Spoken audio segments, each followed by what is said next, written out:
Notre ami Will n'arrive pas à faire tourner son moteur avec son variateur MO de type SD1. Quand on utilise un variateur de fréquence avec sa commande locale, c'est-à-dire avec son clavier, c'est beaucoup plus facile, puisque en général ce sont les paramètres d'usine dont on a besoin. Par contre, lorsqu'on veut déporter la commande, marche arrêt ou bien la variation de vitesse, là c'est un peu plus compliqué. Donc, première chose, on choisira le mode de commande, soit par le clavier du variateur, soit par le bus de communication, ou bien comme ici, par les entrées TOR. TOR, ça signifie tout ou rien. Ce sont des entrées numériques, ici de S1 à S4.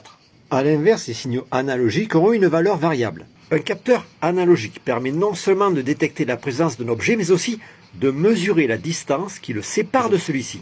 Ici, en entrée analogique, on se servira de la valeur ohmique variable d'un potentiomètre pour faire varier la vitesse. Mais on verra ça plus tard. Deuxième étape, concernant nos entrées numériques, on devra définir si ce sont des impulsions ou bien des commutations. C'est-à-dire si on actionne un poussoir ou bien un interrupteur de position. Puisque Will veut connecter en S1 un interrupteur marche-arrêt, on devra d'abord valider la fonction commutation et ensuite par un second paramètre, le TOR S1 en rotation marche avant par exemple.